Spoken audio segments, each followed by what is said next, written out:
Hey everyone, and welcome to episode 52 of Sports Speak. Hope everybody's doing well. I'm Eddie Kalegi. And I'm Tim Moore. Lots to get to on today's episode. We're going to be joined by two guests. First, John Boccio is going to join us to talk about the latest fallout from the European SuperLeague, a big scandal in the soccer world, as well as all the latest in the NBA. Then Nick Pocchia, Poach, is going to be back on to talk about all the latest in the MLB. But Tim, I want to kick off this show before we get to our interview with a little NASCAR because, of course, we are both big fans of NASCAR, and we have Talladega coming up this weekend. Now, the Daytona 500, to many was a bit of a disappointment. Of course, it kind of got buried because of the rain for the second consecutive year. It had to be run at night. And then, of course, the big one that happened on lap 14, which caused so many drivers that were still in the race to become passive and more careful all the way towards the end when that last lap crash happened. And a lot of fans have been very critical of this recent style of plate racing that has developed. So, Tim, do you think Talladega will be the same story as Daytona, or do you think there's the potential that we get a good plate race in? You know, when I look at Dega, I think the big thing is, and really if you look at past races, it hasn't been the same characteristic of Daytona exactly. And what I mean by that is, for example, at Daytona, we've seen a lot of early crashes that have eliminated a lot of drivers in the simple fact that drivers early on the season have been, pushing the envelope and being over aggressive. Not saying that we're not going to see that at Talladega, but we have to remember the difference in two super speedways. Talladega is more spacious, and sure, while we tend to see a lot more three-wide racing early on, I think we have to remember that a lot of these guys have a lot more space. They're not on each other's doors as much, side drafting aggressively. And of course, that early crash that we recall with Eric Almirola and so on that eliminated guys like Alex Bowman back in the 500 earlier. I think it's the fact, rain had a lot to do with it. Guys wanted to, see what their cars had and really kind of pushed it to the edge. But, when I look at it all, I do really think that the same story in regards to the problems we see with super speedways are going to happen. The crashes, the double yellow line rule, or in the case of Talladega, sometimes the single line rule, is still going to be a problem. I think it's going to be more controversial than what it is at Daytona because of how much space there is at a track like Talladega. So I think that story overall will continue. But the overall aggression and wrecks, honestly, and if you really look at past Talladega races, Eddie, they don't seem to be the early cautions. It's when we're coming to the end of stages. Guys are going for those bonus points. They tend to get aggressive. I tend to really think about that accident a couple of years back. Remember when Alex Bowman was in almost a must-win situation at Talladega, and he was leading, I believe it was on the final lap, if not coming to the final lap, in the early stage in the fall race, and Joey Logano with nowhere to go, Bowman forced to make a big block, 20 miles an hour faster, runs right in the back of him, wrecks to the inside, and it comes all the way back up the track and wipes out the entire field. It's accidents like that that tend to happen at Talladega.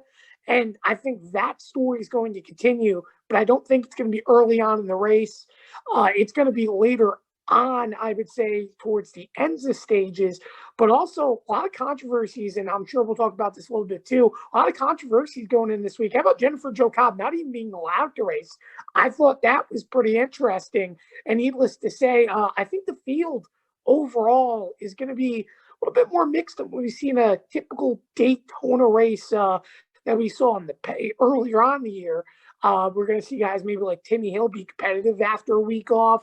Maybe that 96 is going to be funded. So there's a lot of stuff going in the equation. But just like Michael McDowell, which for the record, I still don't count as an upset winner back at Daytona. For Talladega, I really think you cannot count out anyone, even if they've crashed and have not actually been eliminated.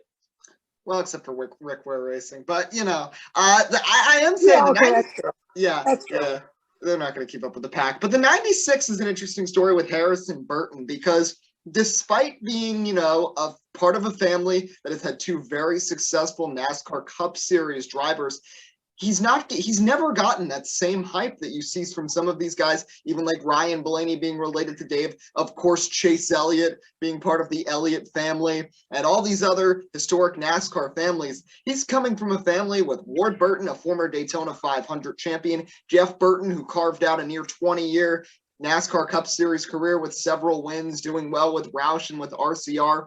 And now in that 96, getting an opportunity for a team that has shown speed. We saw, despite Ty Dillon not making the Daytona 500, that Gaunt Brothers team had a lot of speed in that race and just got screwed by the dual system that they ended up not making it into the big show. And they've shown some speed in the other races they've been in. And the one thing also to remember, comparing it to last year when they ran a 36 race season, I feel like they have even more sponsorship that Ty Dillon has brought in, and they're able to consolidate it and spread it out since they're running fewer races. So logically, that should provide them an opportunity to show more speed. But last thing on the subject of NASCAR that I have to bring up here is the Jennifer Jo Cobb thing, and you can mention this a little more, but I don't have a problem with them blocking her from racing necessarily, especially following the incident that happened with Norm Benning at Richmond. But there's two things here. First of all, I don't know why they won't say outwardly that that's part of the reason why, because that's what's on everybody's mind with Jennifer Jo Cobb, because she caused multiple cautions with Norm Benning when both of them were way off pace and about 30th place. Second thing is this. I understand, and a NASCAR Cup Series, it's a high level of racing. You absolutely need to limit who can race there, and you need to have restrictions and a different application process to make sure that the drivers who are there are deserving. There's only 40 spots in the Cup Series, and there's supposed to be for the 40 greatest drivers out there in the country.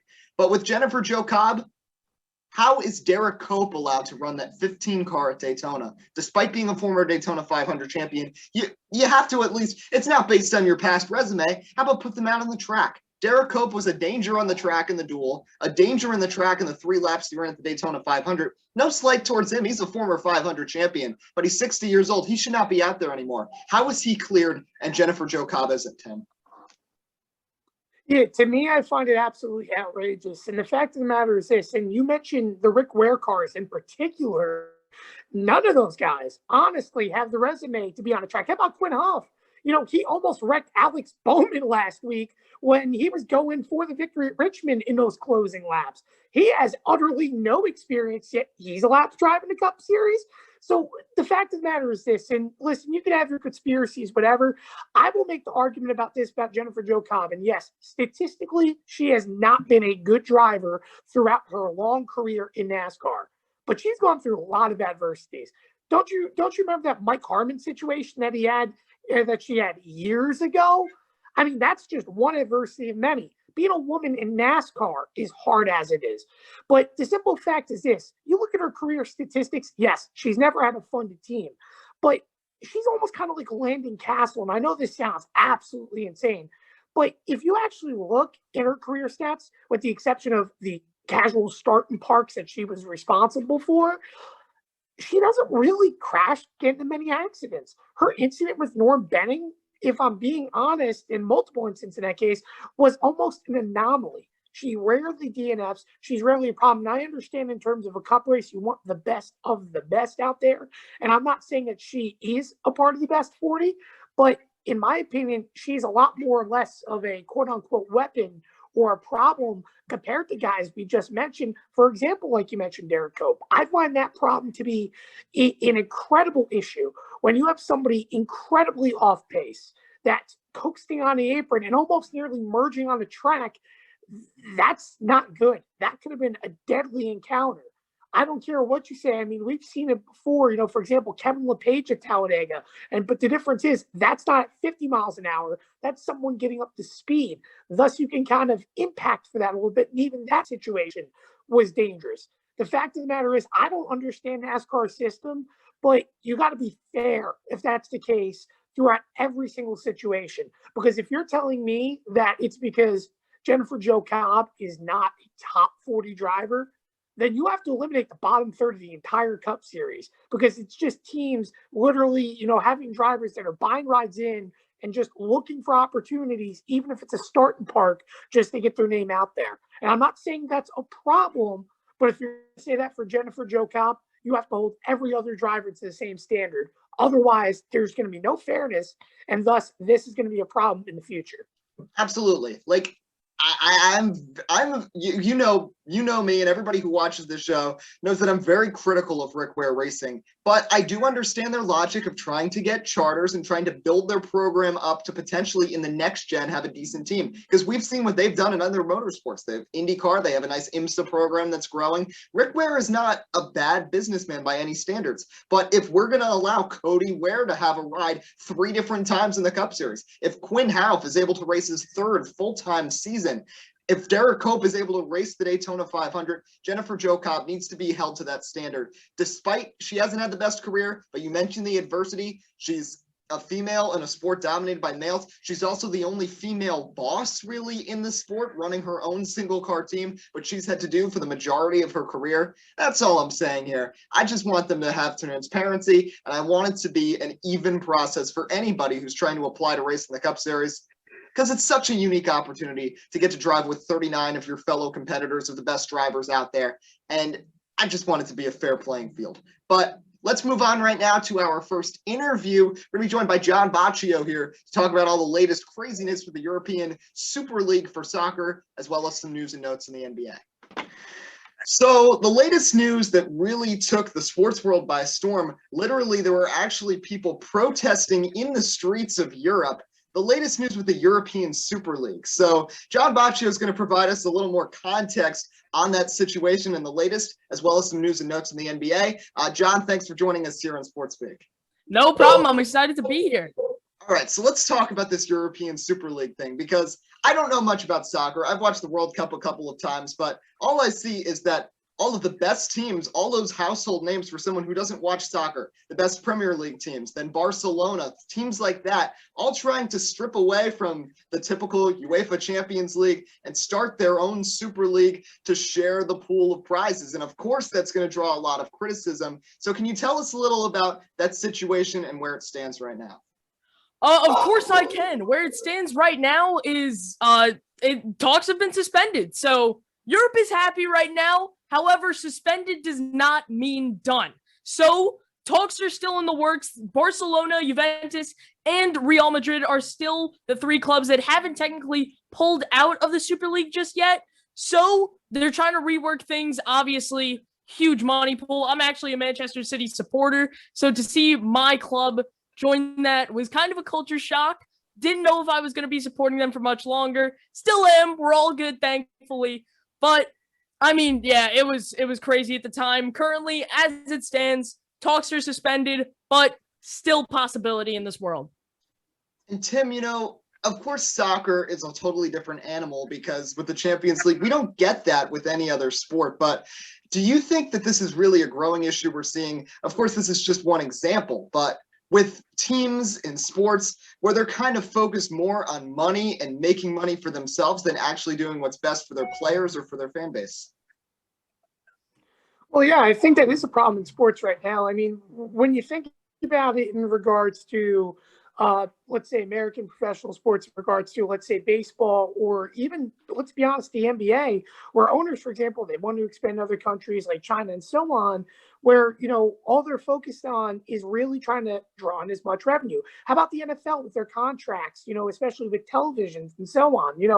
To me, it's this. I think that there's a drawn line, in my opinion, and I don't want to sound, political in regards, but like, for example, the other day with ESPN on certain things, I think there's a certain line of an owner and, being involved in sports, that your job is to be in charge of your team or be involved in sports media in a positive manner and trying to improve your situation in a positive limelight. And what I mean by that is, for example, you push politics aside, you push perceptions aside, and you focus independently, let's say, being a team owner, on what your team needs best for success and their personal needs. And that's how you push forward. I think here, in terms of money situations, owners thinking about, well, what can I do to get the best, bang for my buck in terms of pocket? What can I do, to gain as much maximum revenue, and thus pulling away from a league or moving elsewhere just to put more money in? Why, it sounds like a great idea. morality kind of goes out the window. And to be honest, I'm not surprised we haven't seen this in other leagues, because the fact of the matter is, I think there are a lot of owners in sports today that do genuinely think that way. And, it's funny, with all the changes going to the NCAA, I'm surprised NCAA teams haven't thought about it. I mean, the closest thing, if I'm being, and again, I don't really follow soccer as much, but the closest comparison I can think about this recently, and you can always interrupt me if I'm wrong, but how about the LeVar Ball situation? Remember when he made a whole league in regards to drive revenue around his children, but also give an alternate option for kids to go to college and play foreignly to drive money to then make them eligible for the NBA? Not only did that not work out, but what was it driven around? It was driven around money. And yes, okay, I guess you can say someone's children, but it was focused about making popularity and money. That doesn't work out. And the fact of the matter is that, I guess we're seeing this in the soccer world. To me is a little bit concerning, because I think you could see this in other sports world. But morality, again, it has to come to check. And it is a little bit bothersome. But if you're an owner, I understand you're exploring this option. But at the end of the day, again, it's about doing the right thing and representing your brand. I don't know. It's a little bit iffy to me, if you get what I mean. Yeah. So, John, in terms of soccer, the soccer world now, because there has to be a lot of tension from this. Of course, players who didn't agree with their clubs doing this, but also with FIFA coming out with that statement that basically they would consider banning not only the teams, but the players from events like the World Cup, players who had no involvement in this. And FIFA, there's been a lot of scandals, of course, when Sepp Blatter was the president a few years ago. So what are things looking like right now, and how can soccer get to a peaceful medium after this chaos from the past week? You know what? It's going to be a little bit difficult. A lot of people are honestly trying to drive attention in separate ways. I've seen a lot of people trying to go, the Super League was really bad, but how about that UCL format? No, let's not worry about that right now. Right now, it's Super League, and I think the way to get everybody to a happy medium. There's been multiple riots. As you said before, there was a bunch of controversy in FIFA beforehand. But honestly, the way that I thought about it was when I saw this news, when I saw players were not going to be allowed in the World Cup, I was like, okay, every single big player is transferring from those clubs in the summer.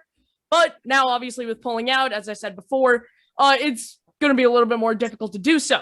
However, at the end of the day, I just find it clearly insane that FIFA just goes out and immediately bans everybody. However, it is in a way deserved. You know what? Everybody just turns their back on domestic leagues, the Champions League, and they all just want to join this one money-hungry league of owners that just don't care about anything else but their own pockets. But I think the way to get the world to a happy medium right now is everybody goes back to their own leagues. Everybody goes back to the normal. However, maybe in the summer or in some sort of time span, we could see a competition with those top 12 leagues. I see absolutely no problem in a money competition, but don't just pull everybody out of their domestic leagues. I'm saying there's multiple tournaments like that, where it's almost like a minor league tournament in a sense, where guys don't really play, or clubs don't really play their biggest guys, but now you do. Now you're kind of forced to because of that money pool. So I see absolutely no problem in a 12-team little competition that gets that club some money, whether it's to spend on their own club or whatever it may be. However, just don't make them absolutely abandon everything that soccer has tried to do in their time span. The best quote of all time: created by the poor, bought by the rich. And that, it's truly as simple as that. People, these money-hungry owners are just pulling everything out of soccer right now. And it's crazy to see, but I truly think that the way to kind of get everybody a little happy is still have that little competition going on where morality might not be as high, but let's say it's an insane money pool, and if you win it all, then you get this huge amount of money. Then top leagues are going to want to play their guys. So you get to see that competition, and you get to see everybody in the Champions League and players in the World Cup. I have the Portugal flag right up there. I would hate to see Ronaldo not play for Portugal. Well, what do I even have to look forward to at that point? It's a first-round exit immediately, and there's other Portuguese players in the Super League that I wouldn't want to see. So, just to restate, I see the way you fix this all is you do a little fun little summer competition where you play your best guys, you have a little fun, and you could even have some games in America, because who wouldn't want to see, I don't know, Barcelona versus Juventus in MetLife Stadium? That would be awesome. But yeah, that would be my way to get the world right now to a happy medium, because it seems like no one's at that. Absolutely. And soccer is really a global sport. And we could see more of these top clubs playing in America. I think it could really help expand things, especially since American soccer with the MLS hasn't really been going the way that they've planned in terms of popularity, despite the expansion of teams. But let's shift gears quickly a little NBA, because Tim and I have been talking a lot about the Brooklyn Nets. And unfortunately for them, James Harden got hurt. Then Kevin Durant comes back. He gets a boo-boo on his thigh. He's out again. And now it's just Kyrie Irving. And the games are dwindling down. And they've still just had 7 games played with their big 3 all on the floor. And in an Eastern Conference where Joel Embiid is playing out of his mind right now, Giannis Antetokounmpo is still Giannis Antetokounmpo. The rival Knicks are streaking. Atlanta not too far behind. And Boston getting hot as well. The Nets are in some trouble. We know they have so much talent. They have so much experience in the postseason with the guys that they have out there, but not having that, collaboration playing together that long could hurt them in the future. Do you think the Nets are in danger right now heading into the playoffs with their big 3 not having experience playing together? You know what? It's a tricky situation, because you look at a time like last year where you could see chemistry was a huge issue with the Los Angeles Clippers. And I think that's the best way to see it, because we saw Kawhi with that massive load management. We saw Paul George with that massive load management, and they ended up only playing 13 games together on the floor in the regular season. And we saw how that worked out in the postseason, a 3-1 comeback from Denver to go out in the second round. So yes, I do genuinely think that the Nets could be in a little bit of trouble. However, they're an average defense to above average defense in terms of defensive points per game. They've only allowed, I believe, the 16th best in the league, which for them, that's astronomical. I mean, you've got guys like Bruce Brown who have really stepped it up on the defensive side. A guy like Landry Shamet, who I had no clue was going to be coming out and playing like this. He just had a 30-piece the other week. That was really fun to see. So I personally think, yes, although it may seem like the Nets could be in trouble and we could be seeing a repeat of the LA Clippers, I just think with those 3 guys, James Harden really isn't an injury-prone guy. We really haven't seen him get injured all that much. I think one injury at, age 31 at this point, I think he'll be all right for the postseason. Kevin Durant, obviously, we've seen his injury history. I really hope that he is healthy for playoff time, especially when he has to play full force. It was sad to see him go out against the Miami Heat. But you know what? I do have to say, Kyrie Irving has been doing a phenomenal job on his own. So I think even without Kevin Durant, even without Harden, right now, I think that chemistry can 100% still build up. I mean, we've seen these guys on the bench. They look like they're having the most fun of their entire lives. They're all just looking for another ring. And I think it's good to see. And I think come playoff time, they're in a little bit of trouble because they won't have that much experience under their belt. But overall, the Nets are the Nets, the historically best offense of all time when all 3 players are on the floor. I mean, what else can you say? Yeah, it's certainly a lot of talent, and looking at the box score, you'd expect that, but just these injuries have really hurt them this year. Tim, I know you've been critical of the Nets. A few shows ago, you were telling me Bradley Beal was a better MVP candidate than James Harden. Just looking pretty good now that James Harden's been out, but what do you see right now with Brooklyn going forwards?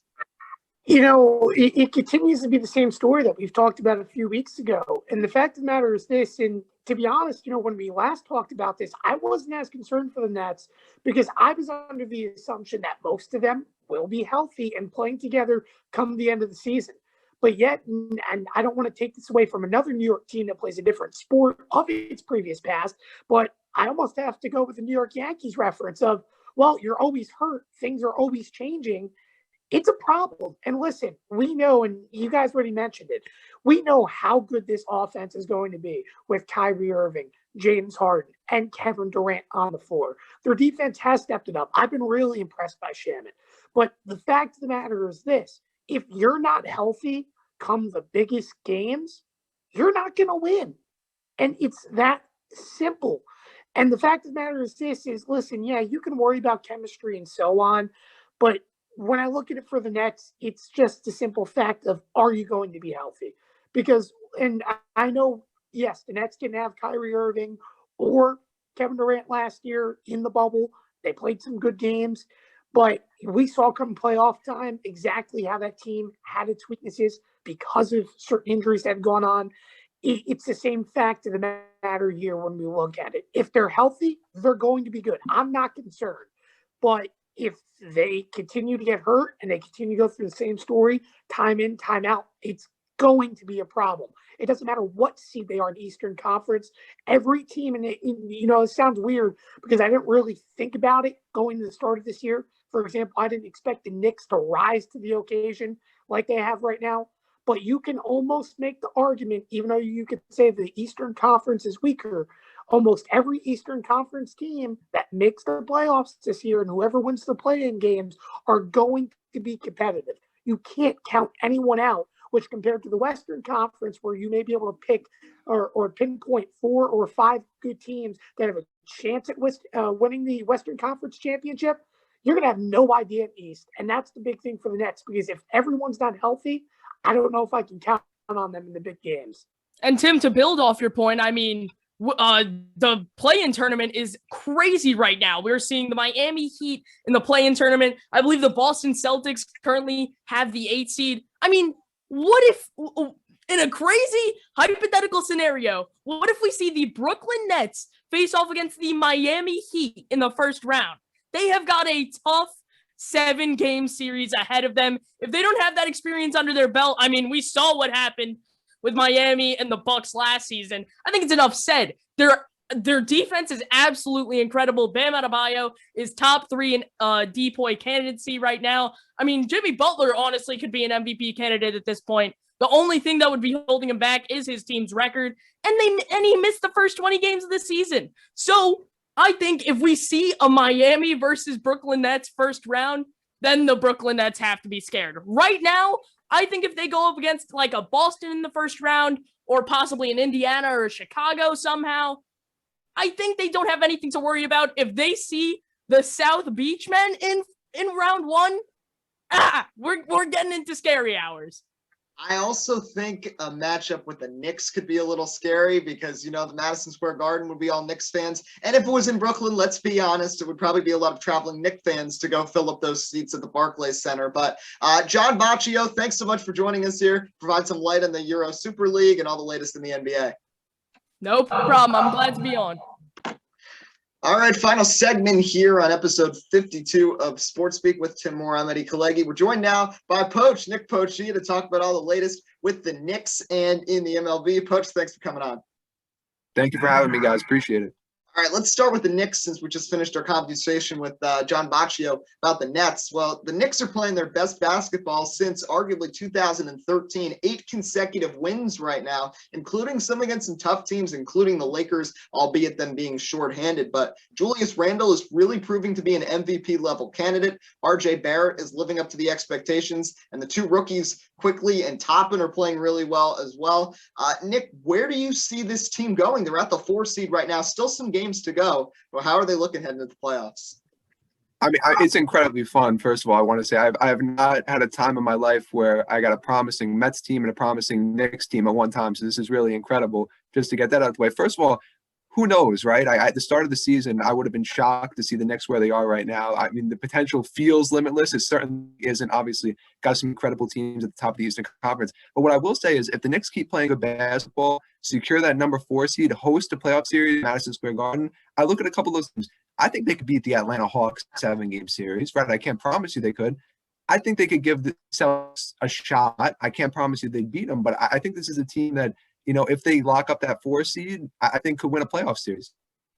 Yeah, I feel like they've really fed off ever since they were able to start allowing fans into Madison Square Garden. It's only 2,000 people, but still the Mecca, having any fans there has certainly motivated these players, especially Julius Randle. So Tim, LeBron James is very adamant about the Knicks' success. He actually said yesterday that the NBA is better when the Knicks are playing well. Do you agree with that statement, and where do you see the Knicks going? Well, of course, the Knicks have a fan base. And at the end of the day, when the Knicks are doing good, everyone's happy. And I'll tell you what, I've been very impressed what this team's been able to do. And you mentioned RJ Barrett. I mean, the transition he's had from start to finish this year, when you look throughout the first half of the season, everyone said, oh, he's falling apart. He's nothing special. And then all of a sudden, he's turning around and knocking down threes like it's nothing. And I'll tell you what, he's developing out. He is honestly, and if you think about all the past draft picks for the Knicks throughout the last 5 years, he is the one. And what I mean the one is he's the example of the player that everyone wanted to develop, get better, and be something. And the fact of the matter is RJ Barrett's been able to do that. And thus he's been a key contributor to why the Knicks are winning. You mentioned obviously how the forwards in general have played. Obviously, let's not forget how terrible the season Obi Toppin had to open up the year. And now he's starting to, get in a rhythm a little bit and play a couple good minutes here and there. And of course, the way I look at it is this. The Knicks, obviously, that 7-game winning streak is huge. Because when you get late in this season, it doesn't show just how good of a basketball team they have, but it shows how competitive they can be and get momentum in the right time, right place.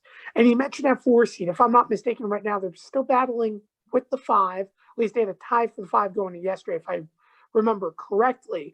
And the fact of the matter is, if they can get a 4 and you're playing a home series in Madison Square Garden, I don't care what team it is. I don't even care if it's the Nets. I don't even care if it's, for example, which is not going to be the case, but the Milwaukee Bucks. You're going to have a hard time. And I think the big thing is throughout these last 7 games that the Knicks have proven more than anything else, not only can they play basketball the right way and be competitive, but the fact of the matter is that you can have a positive feeling. And going back to LeBron James's point of, well, if Knicks fans are happy, everyone's going to be happy. For the first time in a long time, you can feel confident that if the Knicks have a home series, they're going to do something special. And this team has the capability of doing something special. But I think it has to all do to when we talked about this in the start of the season, when the simple fact is this, there was no expectations. We thought this team was still rebuilding. Yes, you had a new coach, but he said, hey, give him a little bit of time. But yet, underwhelming expectations, your team is flying, and I mean playing good with incredible colors. This Knicks team is going to be something great to watch, and I give them definitely a first-round victory here. And if they move on further, that's a success. But I have to agree with LeBron's statement. If New York's playing well, everyone's happy, and that's been the case. Also really good for the sport, too, especially a sport that's probably the most popular in the cities, and to have both New York teams doing really well after all these years where both teams have been underperforming now for almost a decade is definitely a good sign to see. Let's shift gears now to baseball. With the New York Mets, yeah, they had a really good start, but then a really rocky series, getting swept by the Cubs. 2 close games that they could have won, and then right smack in the middle, they have to have Luis Guillorme pitching for the 2nd consecutive season in a blowout. Poach, they're at 7-7 right now. The National League, aside from the Dodgers and Padres, seems to be really balanced from top to bottom. How do you see this team faring, and how can this offense get back going strong? Yes, so I'm incredibly optimistic about the Mets right now. Like you alluded to, the offense has been an issue, right? I look at a guy like a Michael Conforto, a Francisco Lindor, McNeil, a number of huge pieces on this team who have really, really struggled. So to come out of that situation and be 7-7, you don't feel terrible about it, right? Got to get some DeGrom run support tonight. You know what I'm saying? That's a big one. Got to get those runs for DeGrom, because I don't think anyone would disagree at this point. He is the best pitcher in Major League Baseball, right? And I always say with baseball, you alluded to it too. Outside of the Dodgers, I think, who are 14-5, you really haven't seen any team that you say they're an outstanding team, outside of the Dodgers this season. Such a long year, you know what I mean? You look at the roster on paper that the Mets have, and you got to remember, Noah Syndergaard has not played. He'll be back within the next few months. Carlos Carrasco has not played. He'll be back within the next few months. You know what I'm saying? And we've seen a couple starting pitchers. I think of Lucchesi, David Peterson, who have been sketchy. So if you get those guys out of the rotation, you bring in some really established talent. I think this is still a World Series contender. Like I said, it was before the start of the season. And even given where they're at and they've struggled, quote unquote, they're still leading the NL East. So it's not like they've put themselves in a hole that is by any means insurmountable. Yeah, and like the Braves have been underperforming, especially through the first week of the year. Other than Acuna, everybody's been struggling there. And with the Mets, They have a lot of injuries to their pitching staff. Seth Lugo, arguably their best reliever, and of course, two really talented starting pitchers, Carlos Carrasco and Noah Syndergaard, both on the way. And it's not really the pitching staff that has been the problem, aside from that second game. Their bullpen has actually been pretty good. Everybody wants to find ways to be critical of Edwin Diaz and Familia, and there's really not that many opportunities to do that through these first few weeks. It's been the offense. Francisco Lindor has not been seeing the ball well. Jeff McNeil has had a terrible start. J.D. Davis has hit the ball well, but has been absolutely brutal on defense, so much so that even though he's been their second most consistent hitter so far this season, they might just bench him to put in Luis Guillorme because of how much of a travesty he's been at third base. So it's the little things with baseball that they have to clean up, but there's still 140-something games left. Long way to turn things around. Tim, let's talk a little about the Yankees now, because you got to be a little frustrated with how the Bronx Bombers, I can't even call them the Bronx Bombers anymore, with how they're playing offensively right now. Judge is doing all right, but you guys have had to deal with injuries. The pitching staff hasn't been great. A couple of decent wins this week, but how's it shaping up right now for the Yankees? Not well at all. Listen, to have the worst record in the entirety of the American League going into yesterday was bad enough. This team simply cannot do anything right. And I mean anything right. Okay, well, correction, I can't say it. Bullpen's been good. Bullpen scarily has been good, because the fact of the matter is this: when I looked at this team with the signings we made outside of Darren O'Day, the lack of depth we have, they've surpassed expectations. I will give them that credit. I think it's under a 2.3 ERA as a whole. But I mean, the offense is just awful. Remember, last time we talked about the Yankees, we were talking about how the extra inning limit or rule has made things interesting, because they played 3 extra inning games throughout that first week, and they could have won a couple. But listen, it's not about that anymore. It's about how you play as a team. You're not going to win averaging 3 or 4 hits a game. You're not going to win when you can't score runs. And the worst part about it for the Yankees is not the fact that they're striking out. They just can't hit. It's that simple. Everyone on the roster, remember I talked about the Diamondbacks a couple of shows back about how upsetting that roster was to start the year? Not a single batter was batting above 200, with the exception of one player. The Yankees have DJ LeMahieu, which is great. Gio Urshela, which is great. Aaron Judge, which is great. Stanton is batting terrible. I think he has a 500 OPS right now.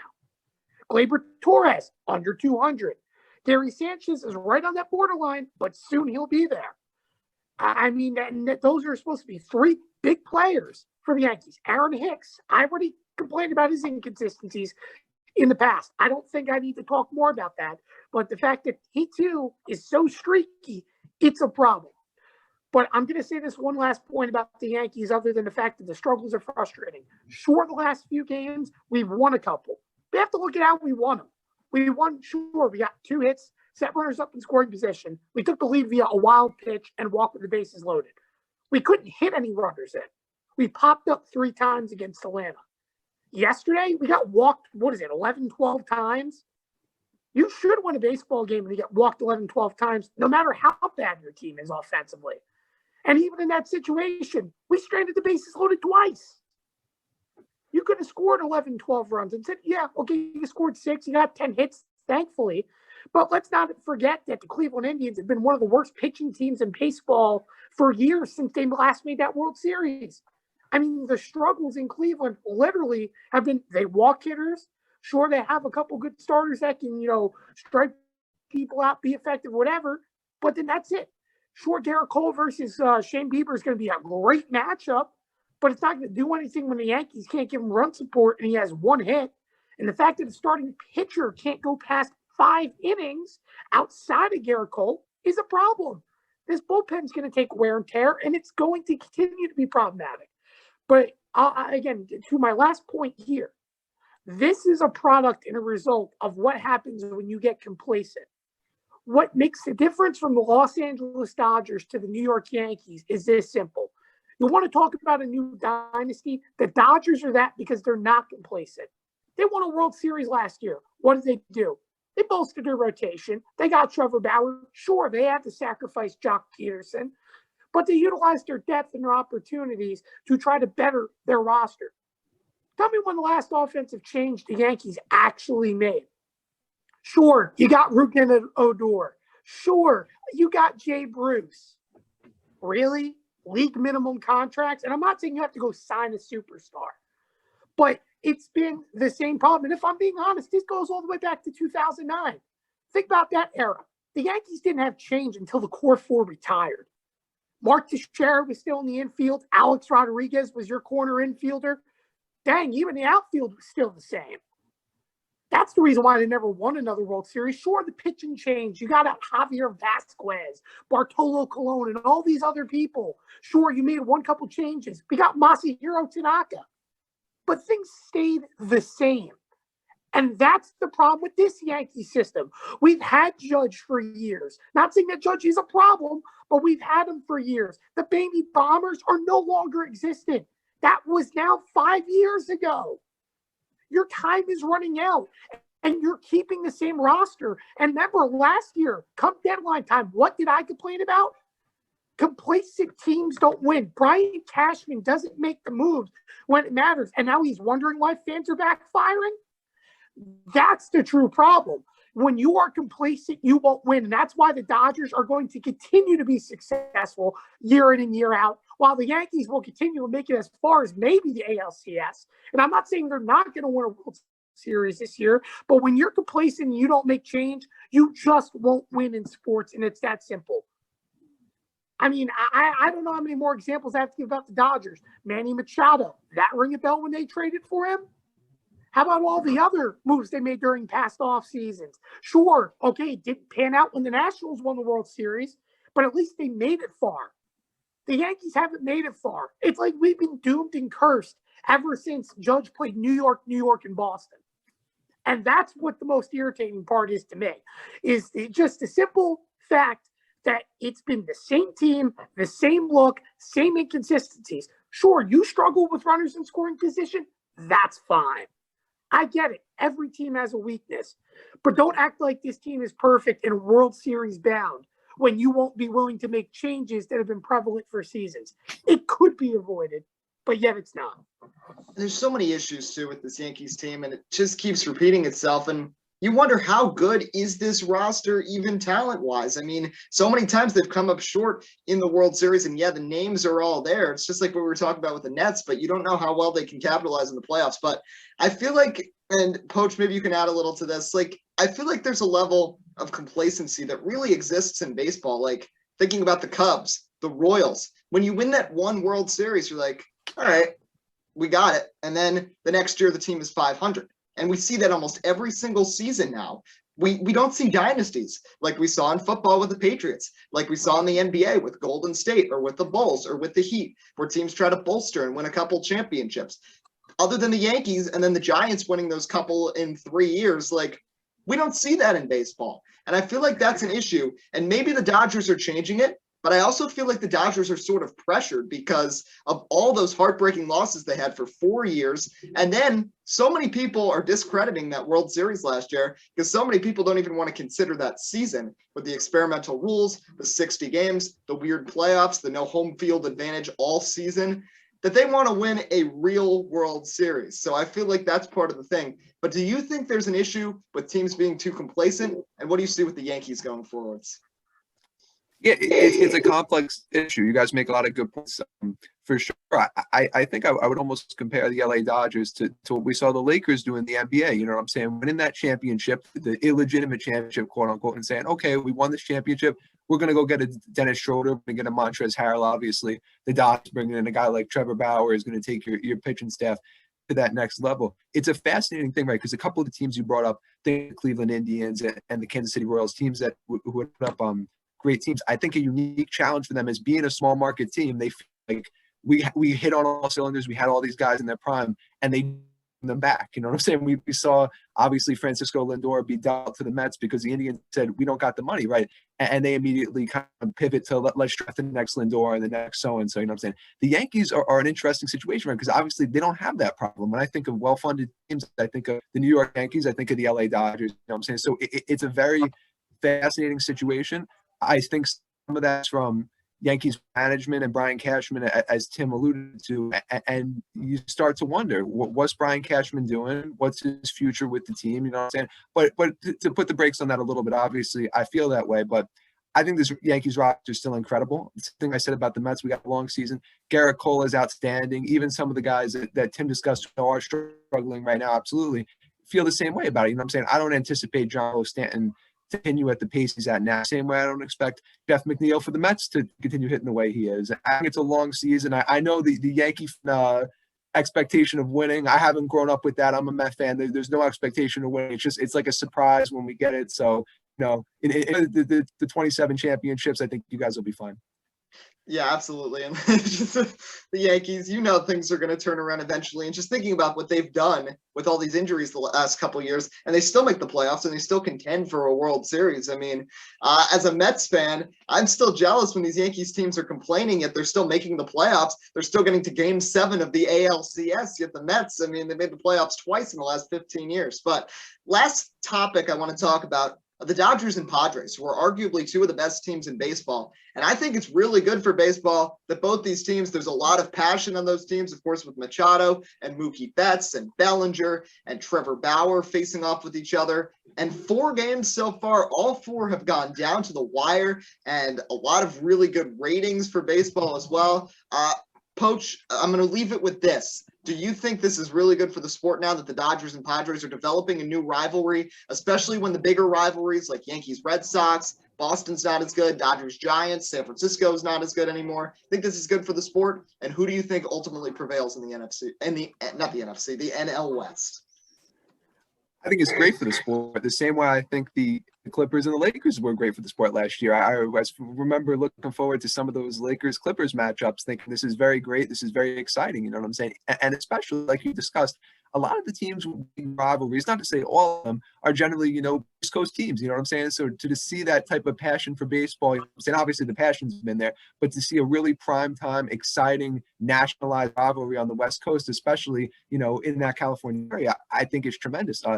Personally, I'd probably go with the Dodgers for the division, you know what I'm saying? And that Padres roster is outstanding. Obviously, Tatis needs to stay healthy. Blake Snell needs to be consistent. There's a lot of contingencies that need to occur. But honestly, the Dodgers, I think, are a shoo-in to win 100 games. And I think the Padres may win 92 or 93. You know what I'm saying? So these are 2 teams that may go on deep playoff runs. I think it's exciting. I think it's for the sport, and I'm looking forward to watching that for the rest of the season. Absolutely. And we're all excited to watch a full baseball season. 2 weeks down, still a long way to go. Nick Pocchia, thanks so much for joining us once again on Sports Speak. Thank you for having me, guys. Appreciate it. All right, let's wrap things up right here. Thank you to Nick Pocchia and John Boccio for joining us. Tim, really quick, Talladega, who's your pick to win? It's going to have to be a Chevy. I'm going to say Ricky Stenhouse Jr. All right, I'm going to go with Tyler Reddick. I think the 8's going to victory lane. He showed a lot of speed last year. So next week, we're going to be previewing the NFL draft. Once again, thank you to Boccio. Thank you to Poach. For Tim Moore, I'm Eddie Kalegi signing off. Episode 52 of Sports Speak. We hope all of you have a great weekend.